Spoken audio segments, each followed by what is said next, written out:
Queen have been my favourite band for as long as I can remember, and given the release of the film Bohemian Rhapsody, it seems likely that a lot of people are going to be listening to them again. Maybe you're new to the band, or maybe you enjoyed them in the past and want to reconnect. I'm going to give a brief run through of the band's catalogue and give you an idea of the music they made, along with my own personal thoughts and recommendations. But first, let's start simple.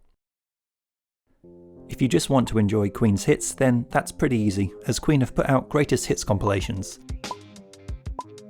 Quite a lot of them, in fact.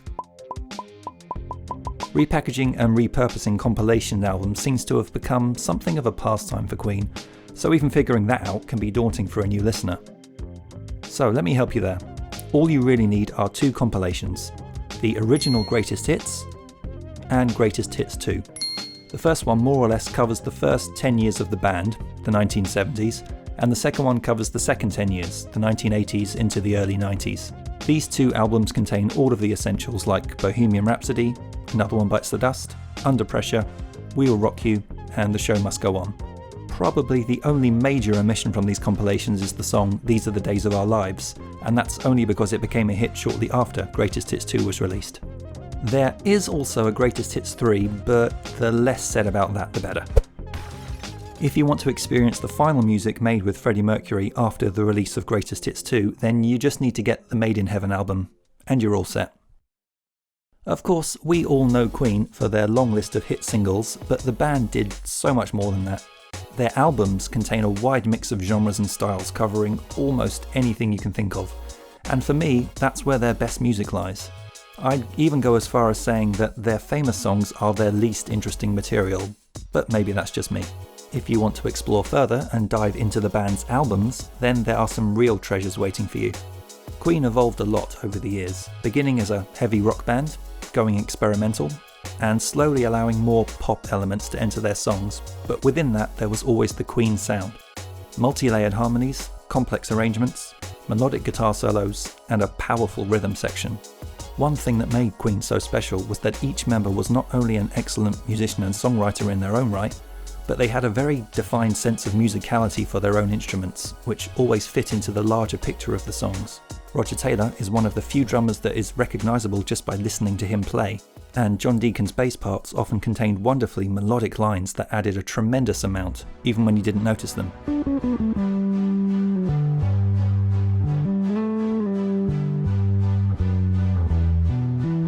When the four of them worked together, magic happened, and everything was always done with a cheeky wink because the band were always careful not to take themselves too seriously.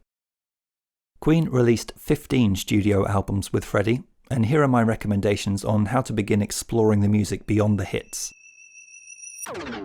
If you like early 70s classic rock, then early Queen was raw and loud, heavily in the vein of Led Zeppelin and Jimi Hendrix. There was definitely an element of prog rock to it all, with songs about ogres, fairies, and mythical made-up lands.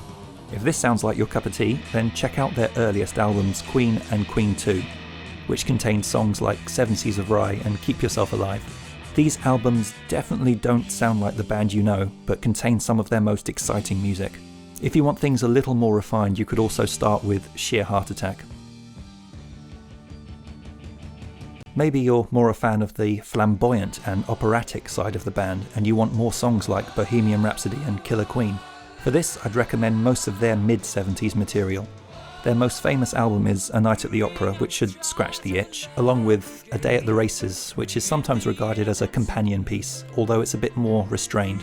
And again, I'd say Sheer Heart Attack could also work here, as it was something of a bridge between their early period and the more famous work they would do. One of their later albums, Innuendo, also fits into this style somewhat. If you like the big stadium rock, then this kicked in with the later 70s material and continued through many of their following albums. For more songs like We Will Rock You, We Are the Champions and Fat Bottom Girls, you can begin with News of the World. And I'd also recommend The Works for a more 80s rock feel. If you like the playful, fun side of Queen, who did songs like Crazy Little Thing Called Love and Don't Stop Me Now, then I'd recommend checking out The Game and Jazz, which are both somewhat lighter albums. A Day at the Races could also fit into this bracket to a point.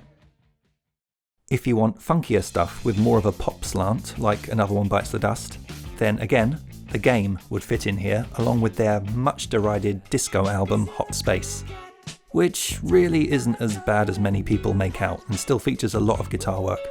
The album A Kind of Magic, most famous for providing songs for the film Highlander, would also somewhat fit in here.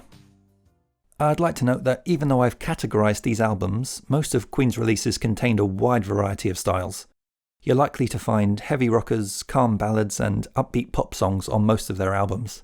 The big difference between their 70s and 80s output is that once we hit the 80s they began introducing more electronic elements like synthesizers and drum machines. In fact, why don't we finish up by having a quick run through of a few of the various genres Queen tackled during their career.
Come and get me,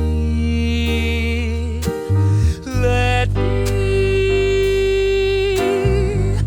get in that singing feeling.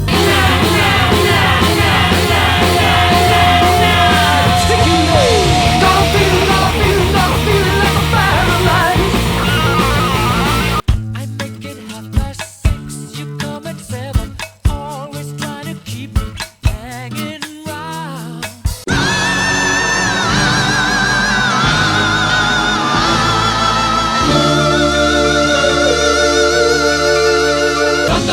Lightning, very, very frightening me. Galileo.